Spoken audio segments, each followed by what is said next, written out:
দিন তিনেক আগে ঢাকা প্রিমিয়ার লিগে নিজেদের ম্যাচটা বয়কট করেছে ব্রাদার্স ইউনিয়ন। বয়কট করার কারণ খুব পরিষ্কার, তারা ওই ম্যাচ পর্যন্ত বারবার অনুরোধ করার পরও তাদের পাওনার কিয়দংশও বুঝে পায় নাই। ওই মৌসুমের শুরুতে কিছু অংশ বুঝে পাইছিল, তারপর থেকে আর পায় নাই। নানাভাবে অনুরোধ করছে, টাকা পায়নি, শেষ পর্যন্ত তারা অপমানিতও হচ্ছে কর্মকর্তাদের হাতে।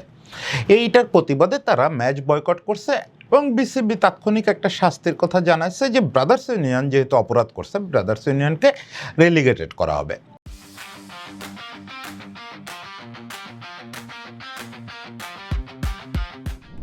এরপরে আমরা দেখে খুশি হয়েছি যে কোয়াপ ক্রিকেটারদের যে সংগঠন তারা একটা প্রেস রিলিজ দিচ্ছে, সেখানে তারা বলছে যে তারা ব্রাদার্সের যে কর্মকর্তা আমিন খান তার বহিষ্কার চায়, আজীবন বহিষ্কার চায়। এখন এই দুটো পদক্ষেপই সন্তোষজনক। এটাতে অবশ্যই আমরা সন্তুষ্ট যে বিসিবি ব্রাদার্স ইউনিয়নকে রেলিগেট করতে চাইছে, কোয়াপ সংশ্লিষ্ট কর্মকর্তা আমিন খানের বহিষ্কার চাইছে, কিন্তু এই শাস্তিগুলোকে আদৌ কোনো অর্থ বহন করে? আমি আজকে এই জিনিসটা একটু বলতে চাই যে এই যে শাস্তিগুলো আমরা দাবি করতেছি এবং যেটা বিসিবি দিচ্ছে, এর অর্থটা কি? এতে ব্রাদার্স ইউনিয়নের কি যায় আসে? দেখেন, প্রথম কথা হচ্ছে রেলিগেটেড হলে এই ক্লাবের, ঢাকার কোনো ক্লাবের কিছু যায় আসে না। যায় আসে না বললেই ঢাকার অধিকাংশ ক্লাব, ঢাকা প্রিমিয়ার লিগের বলেন, ফার্স্ট ডিভিশনের বলেন, অধিকাংশ ক্লাব শিরোপার জন্য বা কম্পিটিটিভ ম্যাচের জন্য টিম বানায় না এবং কম্পিটিশন নিয়ে ভাবেও না। মৌসুমের শুরুতে তারা একটা দল করে, সেই দল কি রেজাল্ট করলো কিচ্ছু যায় আসে না তাদের, কিচ্ছু না।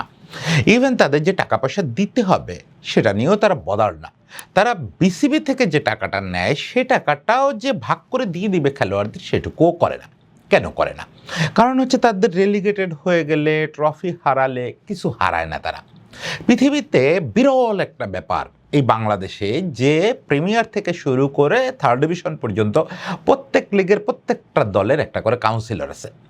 এখন আপনি ঢাকার লিগে কেন একটা ক্লাব চালান? ঢাকার লিগে ক্লাব চালায় আপনার লাভটা কি? এমনিতে তো কোনো আর্থিক লাভালাভের সুযোগ নাই। তাহলে লাভ থাকে হচ্ছে রাজনৈতিক লাভ, এই ক্রিকেট বোর্ডের কাউন্সিলর হওয়া।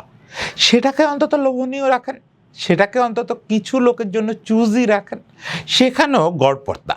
এই যে আজকে ব্রাদার্স ইউনিয়ন শাস্তি যদি পায়, রেলিগেটেড হয়ে যায়, তাদের কি কাউন্সিলরশিপ কমে যাবে, বাতিল হয়ে যাবে? যাবে না তো। তাহলে তারা কেন এটা বদল হবে? এই শাস্তি যে মুহূর্তে ঘোষণা করা হবে সেই মুহূর্তে তারা একজন আরেকজনের সঙ্গে এসে কথা বলবে যে খুব শাস্তি দিছে, আমরা তো এমনিতেই ওই জায়গায় চলে যাইতাম।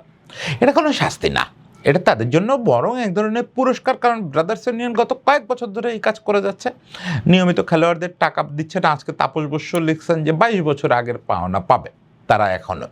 এই ব্রাদার্স ইউনিয়নের লক্ষ্যই থাকে হচ্ছে কোনো ক্রমে টেবিলের তলানির দিকে থাকা বা না থাকা, এরপরে খেলোয়াড়দের পাওনা না দেওয়া। ফলে তাদের এটাতে কিছু যায় আসে না। এবার আসেন আমিন খানের শাস্তির দাবি, যেটা কোয়াপ করছে। অবশ্যই আমিন খানকে নিয়ে আরও অনেক রকম অভিযোগ আছে। আমিন খানকে নিয়ে অভিযোগের রীতিমতো পাহাড় আছে, সেগুলো কখনোই বিসিবি পাত্তা দেয় নাই। পাত্তা না দিয়ে তাকে দিনের পর দিন বিভিন্ন বিপিএল, ডিপিএল সব জায়গায় তারে ক্ষমতায়িত করে গেছে। এখনও তিনি ক্ষমতা বানিয়ে আছেন। ফলে তাকে বহিষ্কারের যে দাবি, এই বহিষ্কারের দাবি অত্যন্ত ন্যায়সঙ্গত। কিন্তু এটা কি যথেষ্ট? তিনি তো একজন কর্মকর্তা ব্রাদার্স ইউনিয়নের। তিনি কি, আমি যদি অন পেপার দেখি, তিনি কি নীতি নির্ধারক?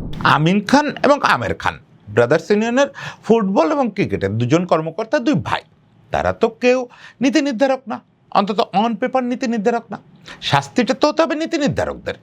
যদি এটা মূল অপরাধটা আপনি বিবেচনা করেন যে খেলোয়াড়দের পাওনা দেওয়া হয় না এবং তারা অপমানিত হচ্ছে, তাহলে অবশ্যই শাস্তি নীতি নির্ধারকদের হতে হবে। তো আমিন খানের যদি আজীবন বহিষ্কার হয় ক্রিকেট থেকে, তাতে ব্রাদার্স ইউনিয়নের শাস্তিটা কী হলো? ব্রাদার্স ইউনিয়নের একজন কর্মকর্তা কমে গেল। আমিন খানকে অন্য কোনো দায়িত্বে দেবে তারা, অন্য কোথাও পাঠায় দেবে। এটাতে তো কোনো সমাধান হলো না। তার মানে দুটো দাবি, যেটা কোয়াপ করতেছে সেটাও ব্রাদার্স ইউনিয়নকে বাঁচানো দাবি, এবং যেটা বিসিবি করতেছে সেটাও ব্রাদার্স ইউনিয়নকে সেভ করা একটা সিদ্ধান্ত, সেভ করা শাস্তি।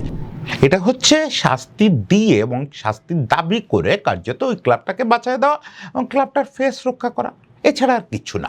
এখন আপনি বলতে পারেন যে সংবিধান তো হচ্ছে, গঠনতন্ত্র তো এর চেয়ে বেশি কিছু পারমিট করে না। আসলেই তাই। আমাদের বিসিবির গঠনতন্ত্র তো পৃথিবীর ওই যে বললাম পৃথিবীর ভূতুড়েতম একটা গঠনতন্ত্র। এখানে আপনি খুঁজে পাবেন না যে কিসে কাউন্সিলরশিপ যাবে। আমাদের এখানে যেসব কারণে কাউন্সিলরশিপ যাওয়ার কথা বলা হয় গঠনতন্ত্রে, সেসব কারণে এমনিতেই কাউন্সিলরশিপ চলে যায়। সেসব কারণে আপনার লাগে না, গঠনতন্ত্র লাগে না। মানে মানসিক অসুস্থতা, আদালত কর্তৃক শাস্তিপ্রাপ্ত, নতুবা মারা গেলে। আচ্ছা, এর কোনো অবস্থায় কেউ কাউন্সিলর এমনিতে থাকে? এইটার জন্য সংবিধান লাগবে কেন, গঠনতন্ত্র লাগবে কেন?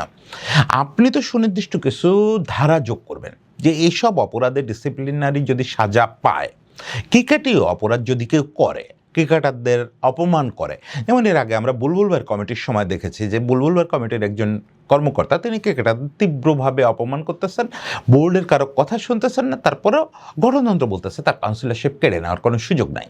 আসলে তাই, এরকম পরিস্থিতি আমরা বহুবার দেখছি যে কাউন্সিলরশিপ রীতিমতো আনএথিক্যাল কাজ করতেছেন, ডিসিপ্লিন ভঙ্গ করতেছেন, অশোভন কাজ করতেছেন, কাউন্সিলরশিপ নেওয়ার কোনো উপায় নেই।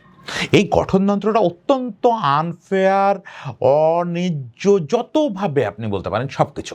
একে তো এতগুলো ক্লাবকে কাউন্সিলরশিপ দিয়ে বসায় রাখা হয়েছে। একটা দেশের ক্রিকেট বোর্ড, সেই দেশের ক্রিকেট বোর্ডটা প্রতিনিধিত্ব করতেছে একটা শহরকে। এটা বাংলাদেশ ক্রিকেট বোর্ড না, আমি সব জায়গায় সবসময় বলি এটা ঢাকা ক্রিকেট বোর্ড।